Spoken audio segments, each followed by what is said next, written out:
మనిషిని జంతువు నుంచి వేరు చేసి అమోఘమైన జీవిగా మార్చడంలో సహకరించింది అతని చేతులు. చెట్లపైన జీవించిన మానవుడు 4 కాళ్లతో జంతువులా ఉండేవాడు. ఆహార అన్వేషణలో భాగంగా చెట్లు దిగి నేలపైకి అడుగు పెట్టాక పరిస్థితులు పూర్తిగా మారిపోయాయి. ఎత్తైన గడ్డి మైదానాల్లో దూరంగా ఉన్న వేట జంతువును చూడటానికై ముందటి 2 కాళ్ళు పైకెత్తి చూడాల్సిన అవసరం వచ్చేది. ఎవరైతే ఎక్కువ పైకి లేవగలరో వారికి దూరంగా ఉండే జంతువులను గమనించగలగటం, ఆహారం దొరకటం సులువైంది. దాంతో ఆ మ్యూటేషన్ గల జీన్స్ మరియు శరీరతత్వం వర్తిల్లాయి. కాలక్రమంలో కేవలం వెనుక 2 కాళ్లపై నడవటం కామన్ అయిపోయింది. దాంతో ఒక అద్భుతం జరిగింది. చేతులు 2 ఖాళీగా ఉండిపోయాయి. వాటిని అలానే వాడకుండా వదిలేసుంటే టైరానోసారస్ రెక్స్లలో లాగా బలహీన పడిపోయుండేవి. కానీ మనిషి వాటిని నడక కోసం కాక అప్పుడప్పుడే తనలో మొదలవుతున్న ఆలోచనలతో ఇతర పనులు చేసుకోవటానికి ఉపయోగించాడు. దాంతో వెనుక కాళ్ళు ప్రయాణానికి, ముందటి కాళ్ళు పనుల కోసం సెపరేట్ చేసుకుని చేతులుగా మలుచుకున్నాడు. ఇదే క్రమంలో చేతుల్లో మరో మార్పు కూడా జరిగింది. ఎప్పుడైతే మనిషి చెట్లపైన జీవించాల్సిన అవసరం లేకుండా పోయిందో చేతి బొటన వ్రేళ్లు కోతులు, సింపాంజీల్లో లాగా ముందుకు ఉండాల్సిన అవసరం పోయింది. దాంతో లక్షలాది సంవత్సరాల్లో జరిగిన మ్యూటేషన్స్ బొటన వ్రేళ్లను పక్కకు జరిపాయి. దాంతో ముందటి కాళ్ళు కాస్త చేతులయ్యాయి. ఫలితంగా చేతులతో వస్తువులను బలంగా పట్టుకుని రకరకాలుగా ఉపయోగించగలిగే సామర్థ్యం మనిషికి వచ్చింది. అప్పుడప్పుడే మెదడులో కొద్దిగా పెరుగుతున్న ఆలోచనలకు ఈ కొత్తగా వచ్చిన చేతులు ఆధారంగా మారాయి. ఉన్న వస్తువులతో మరిన్ని కొత్తవి మరియు రోజువారీ జీవితాన్ని సులభతరం చేసేవి అయిన టూల్స్ ను తయారు చేయడానికి వీలు కుదిరింది. అంటే మనిషి మెదడుకు చేతులు మొలిచి అద్భుతాలు చెయ్యటం నేర్చుకుందన్నమాట. మానవ మస్తిష్క వికాసానికి సహకరించిన 4వ పాయింట్ గ్రూపిజం. మనిషి ఆహారం కోసం బలిష్టమైన ఏనుగులు, ఖడ్గమృగాలు, సింహాలతో కూడా పోరాడాల్సి వచ్చేది. మొదట్లో వాటితో సింగిల్ గా తలపడేవాడు. అవి చాలా బలంగా ఉండడంతో ఈ పోరాటంలో ఎక్కువగా మరణమే జరిగేది లేదా తీవ్రమైన దెబ్బలు తగిలేవి. అలా కాక ఆకలిగా ఉన్న ఇద్దరు కలిసి ఒకేసారి అటాక్ చేస్తే పెద్ద జంతువులు కూడా ఆహారంగా దొరుకుతాయని అర్థమైంది. అంచెలంచులుగా టీం వర్క్ లో ఉన్న గొప్పతనం తెలిసి వచ్చింది. దాంతో పెద్ద పెద్ద ఆఫ్రికన్ అడవి ఏనుగులు కూడా భోజనం మెనూలోకి వచ్చి చేరాయి. అంతేకాక గ్రూప్ గా ఉంటే సడన్ గా అటాక్ చేసి ఇతర మనుషుల నుంచి కూడా కాపాడుకోవచ్చని తెలిసింది. ఒంటరిగా ప్రయత్నిస్తే చిన్న చిన్న పనులు మాత్రమే చేయగలం. అదే గ్రూప్ గా చేస్తే పెద్ద పెద్ద పనులు చేయగలగటమే కాక కాంప్లెక్స్ స్ట్రాటజీస్ ను డెవలప్ చేయటం వీలు కుదిరింది. కొత్తగా సాధించగలిగే ఈ రకమైన అవకాశాలను ఎమర్జెన్స్ అంటారు. మొదట చిన్న చిన్న గుంపులుగా ఉండే మనుషులు ఆ తరువాత తండాలుగా బ్రతకడం మొదలు పెట్టారు. ఆ తరువాత తండాను నడిపే నాయకుడు కావాల్సి వచ్చింది. అతనికి సహకరించే వ్యక్తుల అవసరం పడింది. ఆ రకంగా మనుషుల గ్రూపిజం నుంచి ఒక సోషల్ స్ట్రక్చర్ బిల్డ్ అయ్యి మెదడుకు మరింత మేత దొరికింది. గుంపుగా పనులు చేయడానికి కావలసిన కొత్త పనుల గురించి ఆలోచించాల్సి వచ్చింది. తండాలోని ప్రజలందరికీ సజావుగా మెయింటైన్ చేయటానికి స్ట్రాటజీలు అవసరం పడ్డాయి.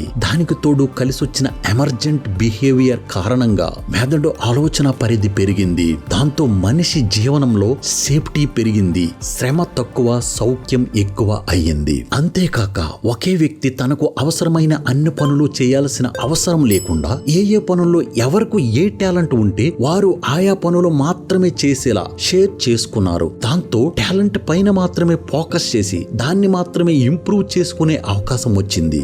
మిగిలిన సమయాన్ని తనకు నచ్చిన బొమ్మలు గీయటం, పాటలు కట్టడం అంటే కళలను అభివృద్ధి చేయటం చేశారు. పనులు సులువుగా చేసే పనిముట్లను తయారు చేయడం అంటే సైన్స్ అండ్ టెక్నాలజీలకు పునాదులు వేశారన్నమాట. మిత్రమా, మనిషికి తెలివితేటలు ఎలా వచ్చాయో చెప్పుకుంటూ ప్యాటర్న్ సీకింగ్ అనే పాయింట్ దగ్గరకు వచ్చేసాము. నిజానికి ఇది చాలా ఇంపార్టెంట్ పాయింట్ కూడా. మెదడు అనే దాన్ని సింపుల్ గా చెప్పాలంటే ప్యాటర్న్ సీకింగ్ న్యూరల్ నెట్వర్క్ అనవచ్చు. గజిబిజిగా కాకుండా దేనినైనా ఒక క్రమ పద్ధతిలో ఆలోచిస్తే సక్సెస్ రేటు ఎక్కువ ఉంటుంది అన్న విషయం మీకు తెలిసిందే. ఇక్కడే ప్యాటర్న్ థింకింగ్ అనేది మనిషికి ఒక అద్భుత శక్తినిచ్చింది. దీన్ని అర్థం చేసుకోవడానికి కొన్ని ఉదాహరణలతో చూద్దాం. వేటకు 5 మంది వెళ్లారనుకుందాం. వారు 5గురు అనే లెక్క వారికి తెలియదు. అయినా తిరిగి వచ్చినప్పుడు ఒకడు తగ్గాడనుకుంటే తగ్గిన మనిషి ఎవరనేది మాత్రం వారికి అర్థమవుతుంది. ఆ తేడాను గమనించగలిగే సామర్థ్యమే ప్యాటర్న్ సీకింగ్. చిన్న చెట్టు పెద్ద చెట్టు, గుంపుగా ఉన్న పిల్లలు పెద్దవాళ్ళు ముసలివాళ్ళు, ఒకే రకమైన శరీర లక్షణాలను బట్టి ఆడ మగ అనే భేదం, పక్షులు మరియు జంతువుల మధ్య తేడా, ఇలా ప్రతి విషయంలో ఎదురయ్యే మార్పులను ప్యాటర్న్ గా గుర్తుపెట్టుకోవడం సులువవుతుంది. చీకటి పడటం, వెలుతురు రావటం రిపీటెడ్ గా జరుగుతుంటాయి. ఒక చీకటి ఒక వెలుతురు కలిసి ఒక రోజు అవుతుంది. ఒక రోజు గడిచాక ఇంకో కొత్త ఉదయంతో మరొక రోజు మొదలవుతుంది. చంద్రుడు రోజు రోజుకు ఆకాశంలో చిన్నవాడుగా మారుతాడు, తిరిగి పెద్దవాడవుతాడు. నెల రోజులో జరిగే ఈ మార్పులే నెల అయ్యింది. ప్రకృతి వైపరీత్యాలు, వానలు, వరదలు, ఎండలు ప్రత్యేకమైన ప్యాటర్న్స్ లో రిపీటెడ్ గా జరిగిపోతూనే ఉంటాయి. అలా సంవత్సరం అనేది తెలిసి వచ్చింది. ప్యాటర్న్ సీకింగ్ వలన మనిషికి ప్రకృతి అర్థమవటం మొదలయ్యింది. నదులకు ఎప్పుడు వరదలు వస్తాయో కాలక్రమంలో అర్థమయ్యాక ఆ సమయాన్ని గుర్తుగా పెట్టుకుని రానున్న సంవత్సరాల్లో ముందుగానే తగిన జాగ్రత్తలు తీసుకున్నాడు. దాంతో అకాల మరణాలు తగ్గాయి. ఆహార భద్రత చర్యలు తీసుకోవటం వలన ఎండాకాలంలో కరువును ఎదుర్కొనే అవకాశం దొరికింది.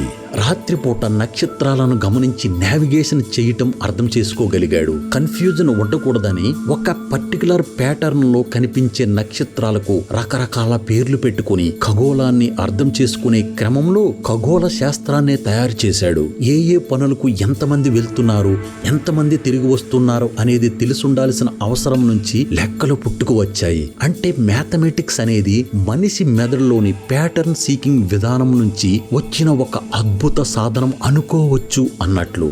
ఇలాంటి అద్భుతాలతో పాటు ఈ ప్యాటర్న్ సీకింగ్ కారణంగా కర్మకాండలు చేసే అలవాటు కూడా మనిషికి వచ్చింది. అదెలా అంటే, వేటాడి తెచ్చిన జంతువును ఆ తండాలో ఉన్న ప్రజలంతా తినాలి అనుకుంటారు. అప్పటికీ ఆకలితో నకనకలాడుతున్న ప్రజలు చంపి తెచ్చిన ఏనుగుపై పడి తినేస్తే ఆ గ్రూపులో ఉన్నవారిలో ముఖ్యంగా ముసలి వారికి భోజనం అందక మరణం సంభవించే అవకాశం ఉంటుంది. విషయం అర్థమయ్యాక కొన్ని రూల్స్ పెట్టుకుంటారు. ముందు ముసలివారికి తిండి పెట్టాలనేది ఆ పద్ధతి. కొంతకాలానికి ఆ రూలు కాస్త నిబంధనగా స్థిరపడి తప్పకుండా చేయాల్సిందే అనేలా బలపడిపోతుంది. రూలే కనుక వారు చనిపోయినాక కూడా వారికి తిండి అందించాలన్న అలవాటు పోక కొంతకాలం పాటు పెడుతూ పోతారు. అలా పెట్టే క్రమంలో మరికొన్ని ఇతర నిబంధనలు కూడా జతపడి అక్కడ ఒక రకమైన కర్మకాండ మొదలవుతుంది. పుట్టినప్పుడు ఒక ఆడ మరియు మగ జతగా కలిసి ఉండాలనుకున్నప్పుడు జరిపే పెళ్లి తంతు, మరణానంతరం జరిపే కర్మకాండలు, పంట చేతికి వచ్చినప్పుడు జరుపుకునే ఆనంద హేళ నుంచి పండగలు, ఇలా అనేక కర్మకాండలు చిన్నగానే మొదలయ్యి తరువాత గ్యారంటీగా చేయాల్సిన సంప్రదాయాలుగా స్థిరపడ్డాయి. అన్నట్లు ఇలాంటి ఒక రకమైన ప్రాథమికమైన కర్మకాండలు చేసే పద్ధతి ఏనుగులు, కోతులు లాంటి జీవుల్లో కూడా మనకు కనిపిస్తాయి. ఒక ఏనుగు చనిపోతే మిగతా ఏనుగులు అక్కడ కొంత సమయం పాటు ఉండటము, ప్రత్యేక విధానంలో చనిపోయిన ఏనుగు చుట్టూ తిరగటము, ఆ తరువాత ఎప్పుడైనా ఆ దారిలో వచ్చేటప్పుడు అక్కడ చనిపోయిన ఏనుగును కాసేపు గుర్తు చేసుకోవటం, తొండం పైకెత్తి ప్రత్యేకంగా అరవటం లేదా కదలికలు చేయటం లాంటివి చేస్తుంటాయి. చింపాంజీల్లో అయితే చనిపోయిన దాని ప్రాంతాన్ని గుర్తుపెట్టుకోవటానికి అక్కడ ఏవైనా వస్తువులు పెట్టడం లాంటి అలవాట్లు కూడా ఉన్నాయి. సింహాలు, హైనాలు లాంటి జంతువుల్లో సంపాదించిన ఆహారాన్ని ఒక క్రమాన్ని అనుసరించి ముందు ఎవరు తినాలన్న విధానాన్ని పాటించడం కూడా గమనించడం జరిగింది. ఇవన్నీ కర్మకాండల యొక్క ప్రాథమిక రూపాలే. జీవుల మెదడులోని ప్యాటర్న్ సీకింగ్ నుంచి వచ్చిన అద్భుతాలే. కాకపోతే మనిషిలో ఈ లక్షణం చాలా ఎక్కువ మోతాదులో ఉంది. అందుకే అతను హోమోసేపియన్ అంటే తెలివైన మానవుడు అయ్యాడు.